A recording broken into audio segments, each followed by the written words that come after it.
Good morning, students. Today we are going to discuss a topic which is related to the low temperature in physics. So, how can we produce the low temperatures? Which method we are using to produce the low temperatures? We already discussed in the previous class the Joule-Thomson cooling, Joule-Thomson effect, liquefaction of helium.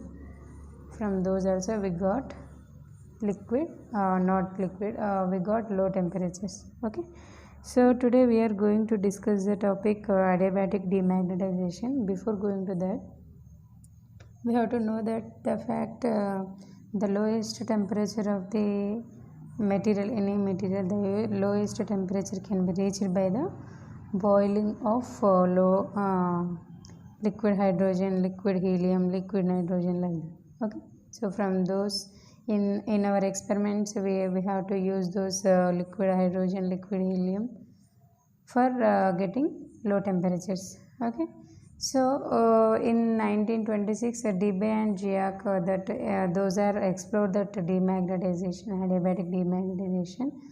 Those are explored the low temperature by using the adiabatic demagnetization.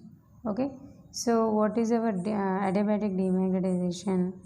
For the adiabatic demagnetization, we have to take the paramagnetic material. So if you take the paramagnetic material, so the molecules in the paramagnetic material are arranged in disorder manner. Okay, so if they are arranged like this, the direction of the each molecule is in random. Okay, so when we apply the magnetic field to that paramagnetic material, this is paramagnetic material, we are applying the magnetic field to that.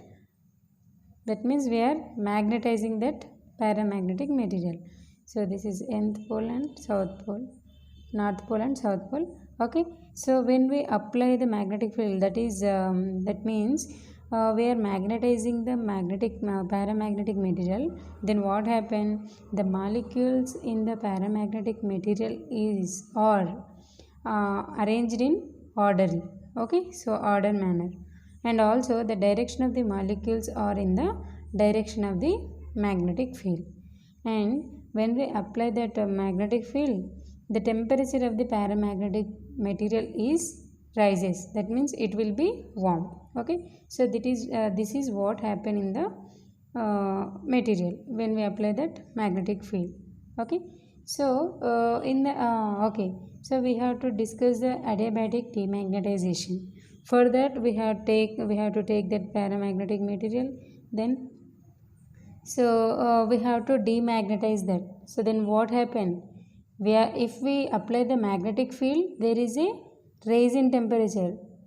When we remove that magnetic field, that means when we demagnetize that material, paramagnetic material, then what happened there? There should be fall in temperature, no? So there is a fall in temperature. This is what going to happen in the adiabatic demagnetization.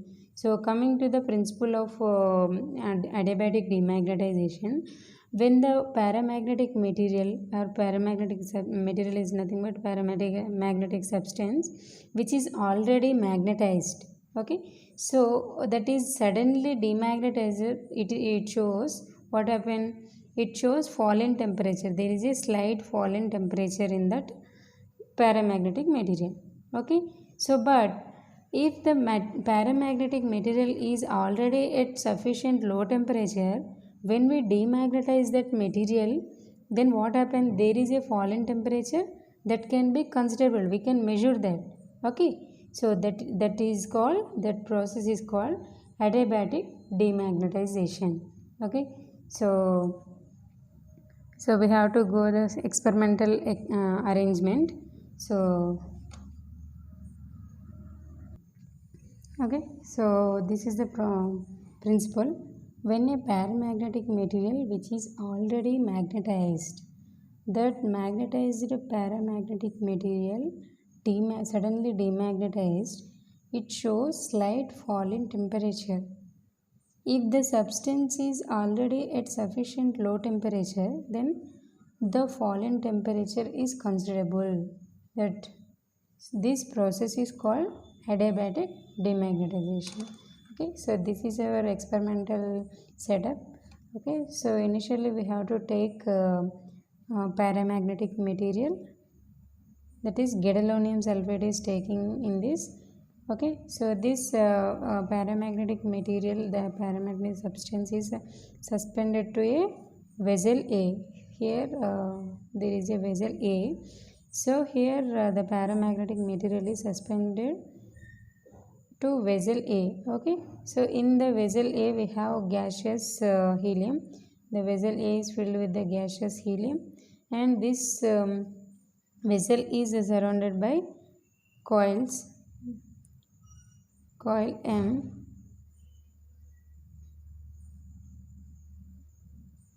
okay, so which are measuring the temperature of the material, paramagnetic material. So those are susceptibility measurements. So those will measure the temperature of the paramagnetic material. Okay, so this vessel A is placed in the Devers flask B. That Devers flask is containing the liquid helium. Okay, so the vessel A is placed in the Devers flask B, which is contained liquid helium, and liquid okay, this Devers flask is again surrounded by the another Devers flask, that is C, which is containing the liquid hydrogen. Okay, so here in the flask C we have liquid hydrogen. So in the flask B we have liquid helium, and in the flask C we have liquid hydrogen. Okay, so this is what happened in that what we have to take this experiment. Okay, for this experiment. Okay, so this setup is keep in the paramagnetic material. That means we are applying the magnetic field to that paramagnetic material. So this is south pole and this is north pole. Okay, so when we have so initially we discussed in this, when we apply the magnetic field, then what happens, the molecules in the paramagnetic material are arranged in order. Okay, the direction of the magnetic molecules, the direction of the molecules are in the direction of the magnetic field, and also the temperature of the magnetic material will rises. Okay, so the temperature of that means the paramagnetic material will be warmed. Okay, so here some amount of work is done. So that work is dW here, which is added to the internal energy of that substance. Okay, and this substance which have the temperature also. So that is we know that first law of thermodynamics, dq equal to du plus dw. So how much work is done here, we have to remember that we are applying the magnetic field now. So here the flux density B is there, and here intensity of the magnetic field is, that is I, which is changes to di. So B di is the amount of work which is done in the process. Okay, so that is dw equal to B di. Okay, so that is we have to remember here. Okay, so what we are doing here, we are applying the magnetic field to that magnetic material, paramagnetic material. Then what happened, the paramagnetic material which is placed in the vessel A, that is the temperature of the paramagnetic material will rises. That means the paramagnetic material will be warm. Okay, but that heat is because the gaseous helium and liquid helium, those are in thermal contact. That means here the heat of the magnetic material, paramagnetic material, that heat flows through the gaseous helium into liquid helium. Okay, so then what happened, there is a fall in temperature in the paramagnetic material. So now we have to remove that gaseous helium through vacuum pump. Here vacuum pump is there.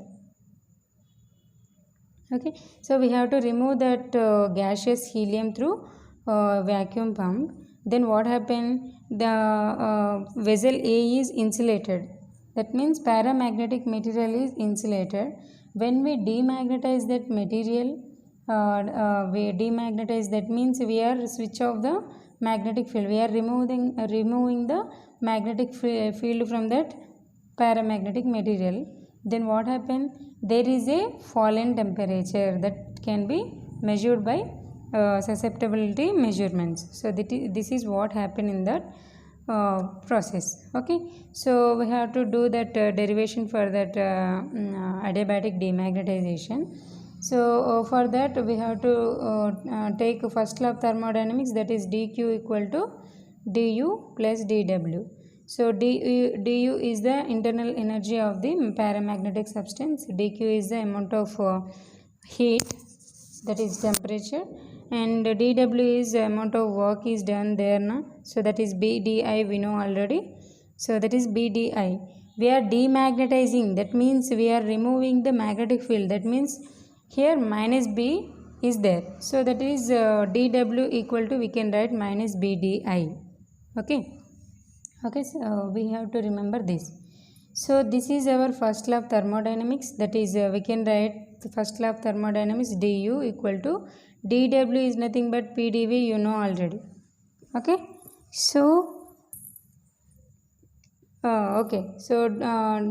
right from this dw work, so dq equal to du plus this is minus bdi is there.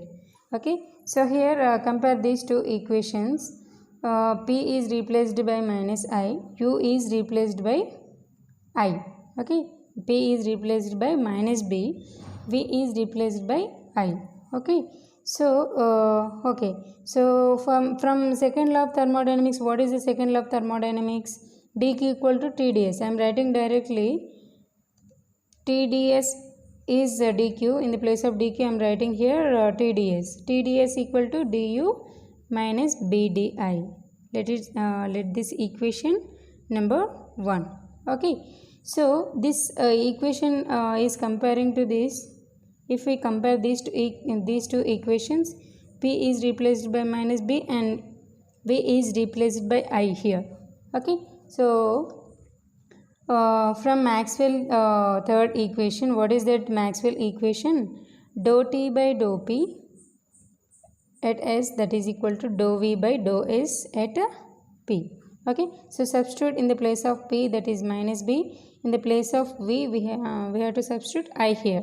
Okay, so from that we can write, so I am writing here, we can write dou t by dou b. I am writing minus sign on right side. So here S is there. Okay, that is equal to minus sign I am writing here, and dou v is dou I by dou S at p is what? B. Okay, so this is what. So what I am doing is, see, dou t by dou b at S, that is equal to, I am writing like this, dou I by dou t, again dou S by dou t. Those two dou t will get cancelled, and again we will get dou I by dou S term. Okay, so is this clear? So this is what. So it is b at b, it is at b. So what is the dou S by dou t at b? So dou S by dou t at b, that is equal to, we can write 1 by t dou q by dou t at b. Change in temperature, change in entropy, that is okay, so dou q by dou t is nothing but specific heat at constant magnetic field. Okay, so that is we can write, if we have the mass m here, mcb we can write in the place of dou q by dou t. So in the place of dou S by dou t at b, that is equal to, we can write mcb by t. Okay, so I am substituting here dou t by dou b at S, that is equal to minus dou I by dou t by mcb by t. Okay, so that will minus t by mcb dou I by dou T at B, dou T by dou B at S. Okay, so this is the equation. So do it. So what we got? Dou T by dou B at S, that is equal to minus MCB by T, no, minus T by MCB dou I by dou T, dou I by dou T at B. Okay, so coming here, so come to here. So susceptibility of the magnetic material, that is susceptibility is equal to intensity of the magnetic field by flux density, that is B. And according to Curie's law, susceptibility is inversely proportional to temperature. From that we can write Xi equal to C by T. From these two equations we can write I by B equal to C by T, and I equal to, we can write C into B by T. So substitute in the place of I, CB by T. Okay, so dou T by dou B, that is equal to minus T by MCB. Okay, this is suffix. Here we have to substitute CB by T. So dou by dou T of CB by T. Okay, so dou T by dou B at S is there, minus T by MCB, dou by dou T of T minus 1 by T square, CB is there, CB into 1 by minus 1 by T square, that is minus into minus plus here, so T square, T will get cancelled, and we have CB by MCB, CB by MCB T, dou T by dou B at S, that is equal to CB by MCB T. Okay, so if you take dou B on right side, dou T equal to C by MCB T into B dou B. Okay, so if you integrate that with the limits initial temperature to final temperature, initial magnetic field to final magnetic field. Okay, so what you will get? Tf minus Ti on right side, left side, and on right side you will get C by MCB T. So B dou B, that is B square by 2 is there, and B square is BF square minus BI square if we substitute the limits. Okay, so what is our BF, Nana? We are demagnetizing that material, na? There is no BF, that means we are demagnetizing, that means BF equal to 0. So substitute in the place of BF is 0. So and you know that K equal to C by M, which is K is the Curie's constant. Okay, so substitute in the place of C by M with K.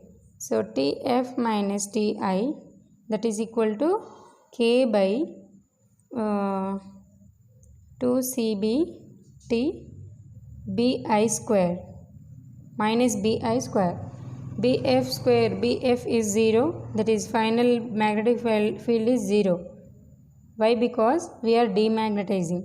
So this is the fall in temperature. This is the lowest temperature we will get by doing the adiabatic demagnetization, which is measured by the susceptibility measurements. Okay, so this is the adiabatic demagnetization. Okay, I hope you all understood.